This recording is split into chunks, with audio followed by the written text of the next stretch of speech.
The 13th of July, Amazon did something no company had ever done.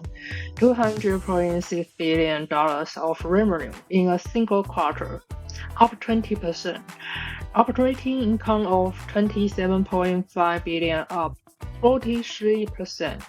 And AWS growing 37%, its fastest in 18 quarters. 4 days later, the stock hit a record high near $287, and Amazon crossed $3 trillion of market value for the first time, the fifth company in history to get there. But 319 further down late release. Capital spending for this year was rising again to about $220 billion, and the trailing free cash flow has gone negative minus $7.6 billion. So today, how Amazon actually makes money and what happened in the last 2 weeks, and the risks that never make it into the highlight reel. Let's get into it.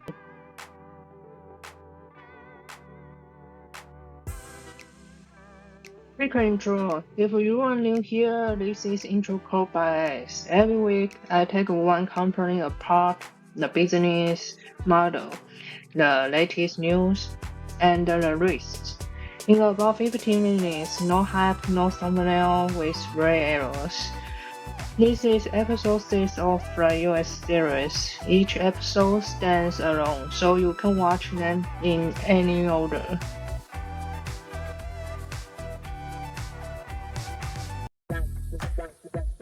Here's the run of the show. First, the business, 3 segments, and 1 profit engine carrying the whole thing.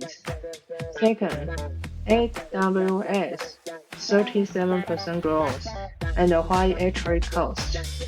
Third, advertising and retail, the other engines running underneath the cloud story. Then the news, the $220 billion capex plan, and the $3 trillion re-rating. And finally the risks, capital intensity, negative free cash flow, regulation concentration, which is honestly the part I watch if you are only here for one session.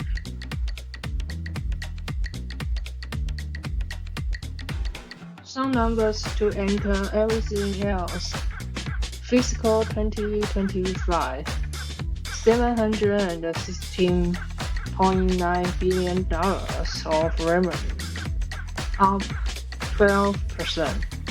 Operating income of $80 billion and 11.2% margin. Unlike a software company, that margin is thin, but the retail dominates the revenue. Now, the number that explains this episode. Operating income in June 2026 quarter was $27.5 billion. Not for the year, for the quarter, up 43%, on a record 13.7% margin. And revenue crossed $200 billion in a single quarter for the first time. AWS is now running at a $169 billion annualized rate. Contracting backlog stands at $496 billion, and the market capitalization is about $3 trillion, the record set on the 3rd of August. Was holding on to that last point. 6 weeks ago, the stock was 16% below its high. It is now above it.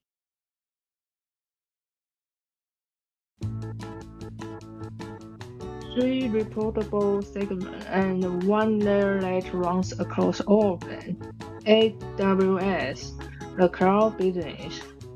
42.2 billion in the June quarter, up 37%, about 21% of revenue, but roughly 60% of company operating income. This is the profit. North America, the domestic stores, and the retail operation, 116.2 billion in a quarter, up 16%, with 9.1 billion of operating income. By far, the largest segment and the scale engine of the whole company. Low margin by design is the install base that everything else is sold into. International. Everything outside the US and Canada, 42.2 billion in a quarter, up 15%, with 1.7 billion of operating income. Profitable, but still the least mature segment. And advertising, which is not a reportable segment at all, is a layer that runs across the stores.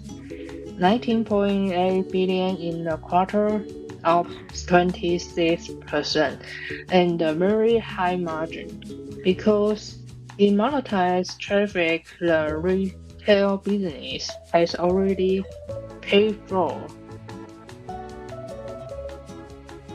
So the honest description of Amazon is a low-margin retail machine that funds a very profitable cloud and advertising franchise. Now taxes heavily to build AI capacity. Retail is the scale. AWS is still the profit. Let's move to AWS because this is the whole story. 37% growth in the June quarter to $2.2 billion. Analysts were looking for about 40.5 billion and roughly 31% growth. It came in at nearly 37, the fastest pace in 18 quarters. A business that size is not supposed to accelerate like that. It now runs at a $169 billion annualized rate, and underneath the AWS AI business and the chips business have each passed a $25 billion run rate, both more than doubling year over year. The margin moved too. AWS operating income was $16.6 billion in the quarter at a 39.4% margin, up from 32.9% a year ago. Now the number that cuts both ways. Contracting backlog reached $496 billion. That is an extraordinary flow under future revenue, and it is before the Meta and the OpenAI arrangements signed in the quarter. It is also concentration we will come back to.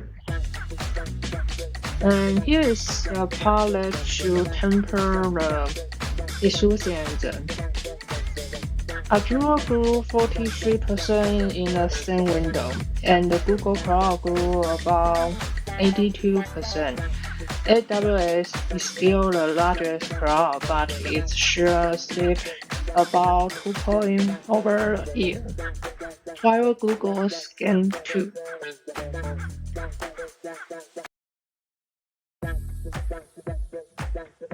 The advertising business and the retail engine sitting underneath it.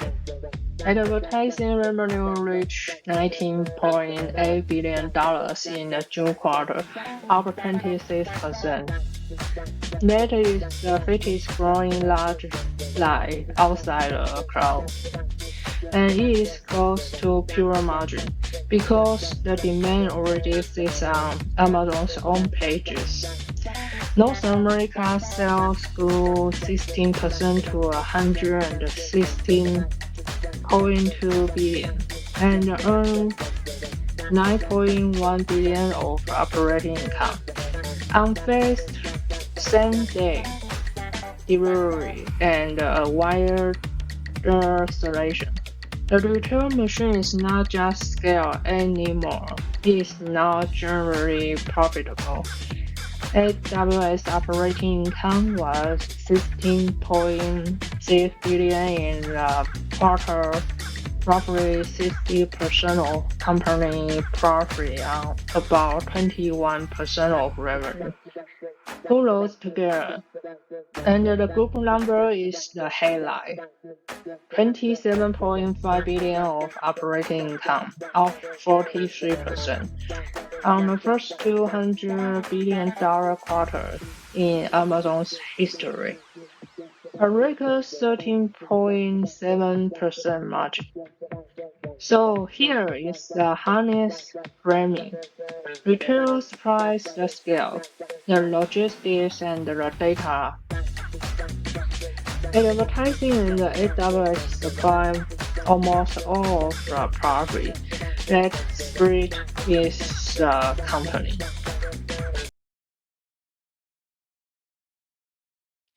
Which brings us to the build-out. This is the slide that matters.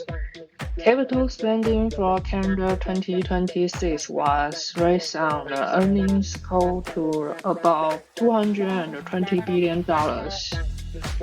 In February, the company said $200 billion.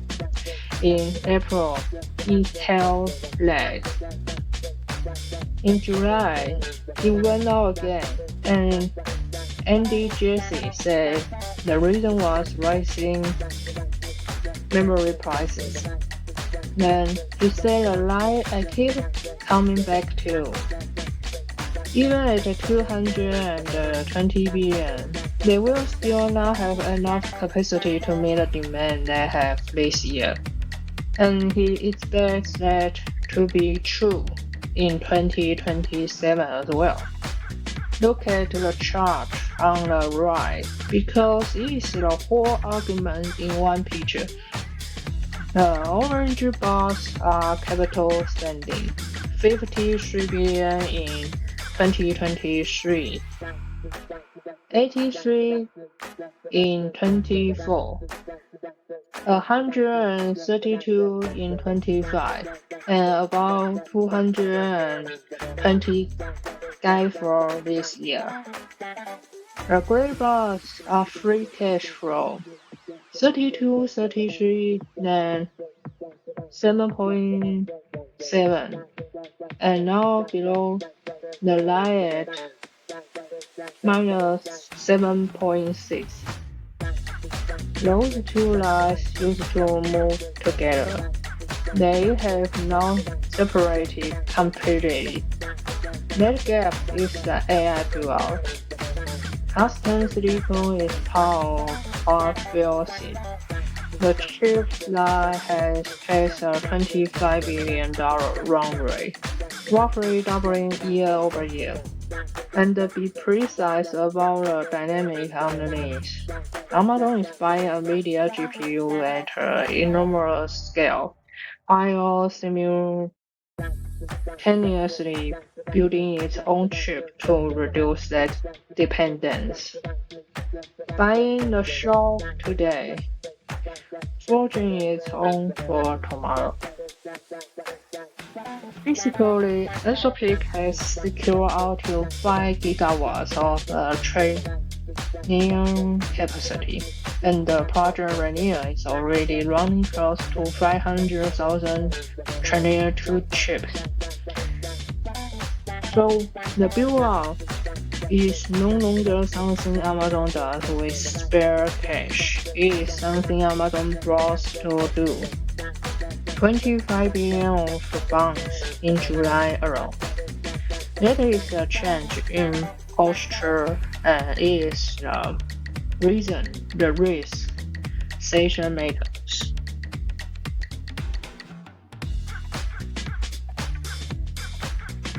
The customer that Amazon also happens to own, and arguably the most important single relationship inside AWS today. Amazon has poured about $8 billion into Anthropic since 2023, and on the 20th of April this year, he agreed to invest a further $5 billion immediately, with up to $20 billion more to follow. Look at what comes back the other way. Anthropic committed to spend more than $100 billion on AWS technologies over the next 10 years, including current and future generations of training. The deal secures up to 5 gigawatts of capacity for training and serving cloud. And then the June quarter delivered a twist, revealing that Anthropic stack added $53.4 billion of non-operating pre-tax income, which is almost of Amazon's $62.6 billion of net income for the quarter. So the headline earnings per share of $5.75 is not an operating story. Strip it out and you are closer to about $1.97 against $1.82 expected. Still a beat, just a much more ordinary one. Now the catch, and I want to be honest about it. Anthropic is simultaneously a customer, a cheap partner, and investment. A large share of AWS new backlog points back at a company Amazon itself is funding.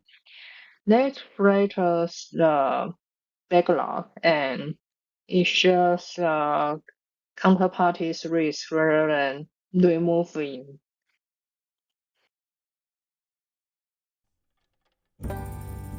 Now, the point everyone watched, and it flipped completely in about a week.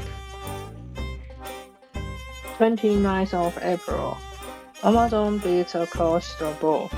Revenue $181.5 billion, operating income $23.9 billion, AWS up 28%. A clean sweep, and the stock still faded through May and June because the $200 billion capex plan scared people. 25th of June, the regulatory picture hardened. Brussels moves to designate AWS gatekeeper under the Digital Market Act after a 7-month inquiry. 13th of July, the pre-net tuned $200.6 billion of revenue, $27.5 billion of operating income. AWS up 37% and the capex raised to $220 billion. The stock jumped more than 10% after hours and closed the next day up about 15%. 3rd of August, a record higher near $287 and the market value through $3 trillion for the first time. Yes, the earnings framing 6 weeks ago, the market was punished the capex. Now it is paying for it because AWS accelerating to 37% is really proof that the capacity gets sold. That is the whole rating in one night.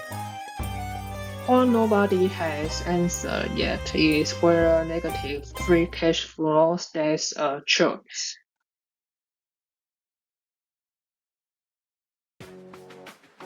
Rapid fire on the last few weeks. Most recent for 7th of August, Jeff Bezos filed to sell about 15 million shares, roughly $4.07 billion, through Morgan Stanley. Days after the $3 trillion milestone. It is the second largest from 144 he has ever filed by value, and the timing drew immediate scrutiny. And on the same day, the counterpoint, because not everything here is capital markets, Amazon declared its first UK drone delivery site operational at Stockton on Tees, flying the MK30 with the safety systems ready for poor weather. The day before, the 6th LSR Plus launched in Australia in early access, the first Asia-Pacific market for the new assistant. Small number next to a $220 billion capex line, but this is what the build-out is supposed to be for. What does that reach customers? 3rd of August, Amazon's market value passed $3 trillion for the first time after an intraday record near $287. Fifth company over to, or I should say, able to cross that line, and it took 2 years to add the 3rd trillion. 13th of July, the second quarter result. First $200 billion quarter, AWS up 37%, and the capital spending guide raised the $220 billion on higher memory cost. 22nd of July, Amazon confirmed layoff inside its AGI organization. The group behind the Nova Foundation models.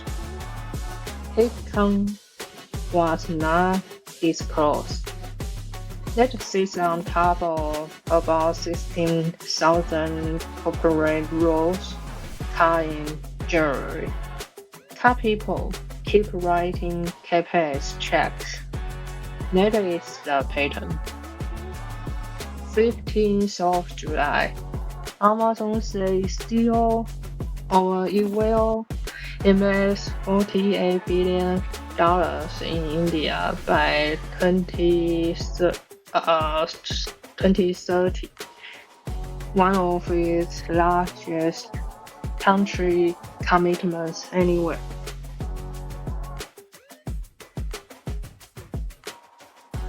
Production note. The last 01 list size is deliberately left open.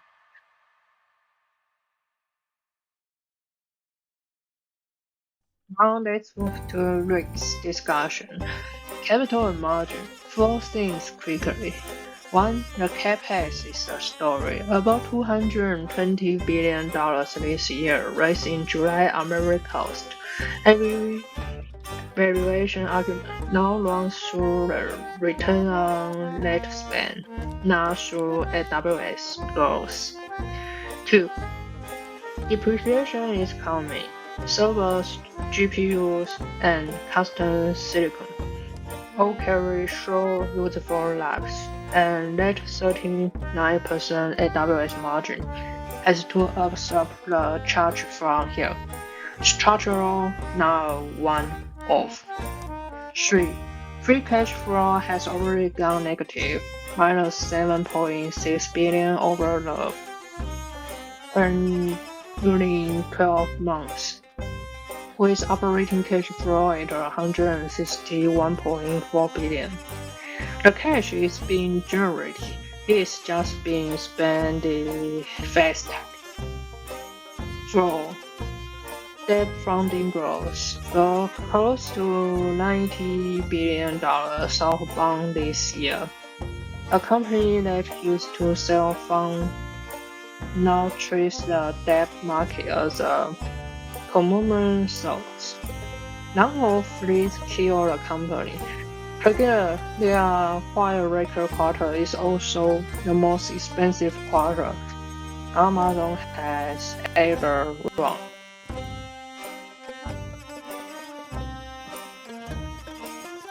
Regulation, dependency, growth, capacity.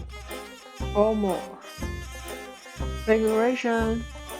Brussels moved in June to designate AWS a gatekeeper under the Digital Market Act, with a final decision due in November. Self-referencing interoperability, data portability, US strengthening of the marketplace continues alongside the Anthropic loop. Amazon funds a customer that then buys AWS capacity, and this quarter, revaluing and that same stack produce most of the reported profit. Concentration like that freight both regular and the earning line. The growth gap. AWS grew 37%, Azure grew 43%, Google Cloud grew about 82%. AWS is still the biggest, but it sure fell about 2 points over a year. Sure follows momentum. And the capacity, not demand. Power, land, chips, and grid connections say the ceiling now. Jesse say dependently. Even at 220 billion, they will not have enough capacity this year. For a decade, the bear case on Amazon was retail margin. It is not capital intensity. Regulation and the pace of the two clouds behind it.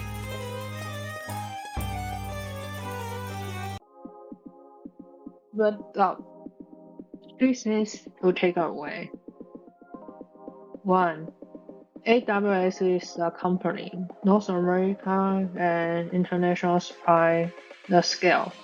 AWS and advertising supply about 60% of the operating income on the fifth of the revenue. If you own Amazon, you mostly own a cloud and advertising business with a very large retailer attached. 2. The B1 is the option. Everything above today's earning. Agentic AI, training, the next decade of AWS is priced of $220 billion a year construction program, funding increasingly with debt. 3. The price already assumes it was. At about $3 trillion, the market has paid up for the capacity. From here, the capex has covered into cash flow, not just into servers, and right now, free cash flow is negative. That's not a sales signal. It's just a sample while you are buying at a record price. Next week, episode 7, Anthropic, the third cloud, the fastest growth rate in the market, and what Gemini is actually worth. If this was useful, subscribe. I will see you in the next